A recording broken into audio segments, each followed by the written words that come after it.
নমস্কার, প্রতিদিনের মতো আমি সানজিদা আজও চলে এসেছি আপনাদের অত্যন্ত জনপ্রিয় টকশো বিকাশ টকশোতে। আজকে আমরা ডিফারেন্স একটা আলোচনা করব। আপনারা জানেন যে আমাদের বিশ্ব পরিবেশ দিবস খুব সামনেই, তো সেক্ষেত্রে আমাদের বিভিন্ন জায়গাতে বিভিন্ন ধরনের পরিকল্পনা নেওয়া হচ্ছে বিশ্ব পরিবেশকে সুস্থ রাখার জন্য, তাকে সবুজ থেকে সুন্দরতম করে তোলার জন্য।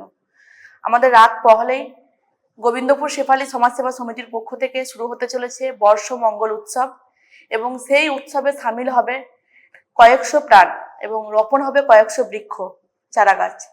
তো সেই নিয়ে অনেক ধরনের পরিকল্পনা ইনিশিয়েটিভ আলোচনা হচ্ছে, এবং তারই মধ্যে আমরা এরই ফাঁকে পেয়ে গেছি গোবিন্দপুর শেফালী সমাজসেবা সমিতির একজন কর্মীকে।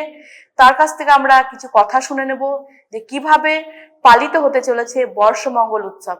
ধন্যবাদ স্যারকে। ধন্যবাদ ম্যাডাম।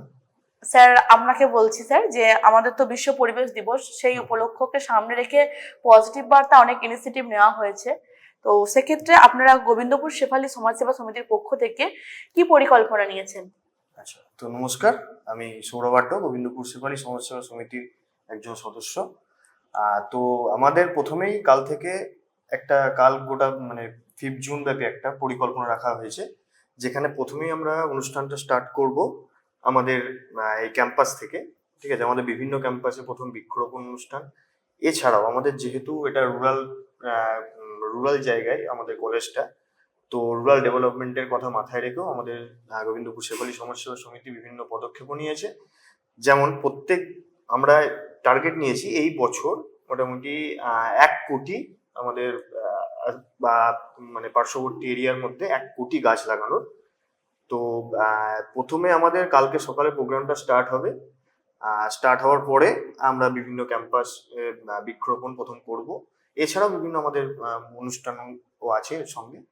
তো এটা হচ্ছে আমাদের কালকে সারাদিনের ব্যাপী কর্মসূচি, এবং এটা দীর্ঘ 1 বছর ধরে আমাদের এই কর্মসূচিটা চলবে। ধন্যবাদ স্যারকে। স্যারকে বলবো, আমরা প্রত্যেকেই দেখতে পাচ্ছি যে যেভাবে বিশ্ব উষ্ণায়ন বেড়েছে এবং গ্লোবাল ওয়ার্মিং এর হাত থেকে আমাদেরকে রক্ষা পেতে গেলে আমরা দেখছি যে অনেক বাচ্চা শিশু ডিসঅ্যাবিলিটি জন্মাচ্ছে, কারণ প্রচুর দূষণ হচ্ছে। সেক্ষেত্রে যে পরিমাণ আমাদের গাছ থাকার কথা আমাদের বিশ্বে, সেই গাছ কিন্তু লাগানো হচ্ছে না এবং গাছ কাটাও হচ্ছে। তো সেক্ষেত্রে পজিটিভ বার্তা যে এত সুন্দর একটা ইনিশিয়েটিভ নিয়েছে স্যার, যে তারা 1 কোটি গাছ লাগাবে বিভিন্ন জায়গাতে। তো সেক্ষেত্রে আপনি কি মনে করছেন যে কিভাবে এটা প্রভাব ফেলবে?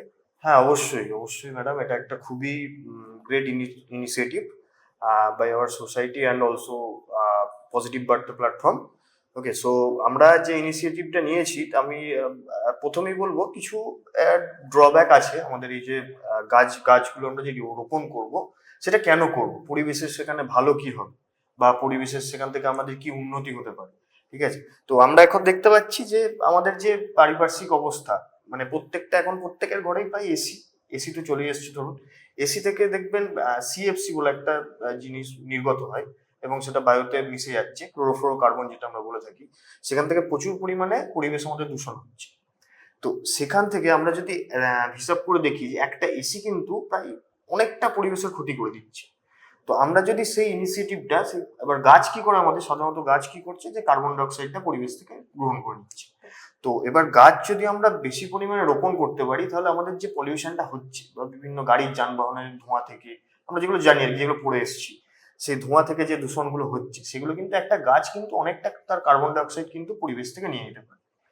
ওকে, আর মেনলি আমাদের যে জিনিসটা, আর একটা গুরুত্বপূর্ণ জিনিস, সেটা হলো ওজোন স্তর। আমাদের যে ওজোন লেয়ার আছে, পৃথিবীকে ঘিরে আছে যে ওজোন লেয়ার, সেই ওজোন লেয়ারে কিন্তু কার্বন ওই ওজোন লেয়ারটাই কিন্তু আস্তে আস্তে ফাঁকা করে দিচ্ছে। আস্তে আস্তে ওজোন লেয়ারটা ফাঁকা হয়ে যাওয়ার ফলে আমাদের যে সূর্যের যে ইউভি রে বলা হয়, আল্ট্রাভায়োলেট রে, সেই আল্ট্রাভায়োলেট রেটা কিন্তু পৃথিবীর মধ্যে কিন্তু প্রবেশ করছে, এবং তার ফলে ক্যান্সার, এখনকার দিনে যে ক্যান্সার রোগটা হচ্ছে, সেটার ফলে কিন্তু এই ক্যান্সার রোগটা হচ্ছে। তো আমরা এই যে পজিটিভ বার্তার উদ্যোগে যে গাছ রোপণের যে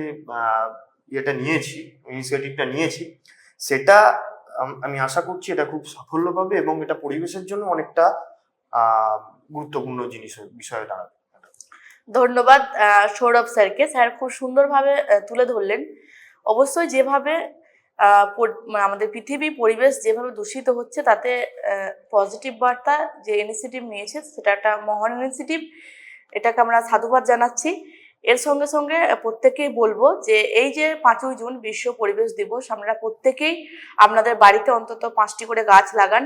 আপনাদের বাড়ির চারপাশটা যেমন সুন্দর হয়ে উঠবে, আপনারা প্রয়োজন মতো অক্সিজেন পাবেন। আপনার একটি গাছ লাগানোর জন্য আরও 5টি লোক সেই অক্সিজেন গ্রহণ করবে। এটা একটা ভালো কাজ। আমরা যদি মাইথোলজি দেখি, প্রাচীন যে ব্রতগুলো আমরা করি, সেখানে কিন্তু দেখেছি যে বটবৃক্ষের কথা বলা হয়েছে। একটা বটবৃক্ষ প্রায় 300 থেকে 400 বছর স্টে করে। একটা বটবৃক্ষে অনেক মানুষ কিন্তু আশ্রয় নিতে পারে। তো সেক্ষেত্রে আপনারা বট, নিম, অশ্বত্থ যে কোনো ধরনের গাছ রোপণ করতে পারেন, যেটা আমাদের পরিবেশকে সুন্দর করে তুলবে। তাই গাছ তো আমরা প্রত্যেকেই জানি যেটা প্রাণ, এবং সেই প্রাণকে আমাদেরকে বাঁচিয়ে তুলতে হবে, এবং আমরা এই পৃথিবীটাকে সুন্দর করে তোলার অঙ্গীকার নেব। এই যে 5ই জুন যে বিশ্ব পরিবেশ দিবস, এই বিশ্ব পরিবেশ দিবসটা আমরা এই স্লোগান নিয়ে এগিয়ে যাব। সকলকে অসংখ্য ধন্যবাদ পজিটিভ বার্তা প্ল্যাটফর্ম থেকে। নমস্কার। নমস্কার।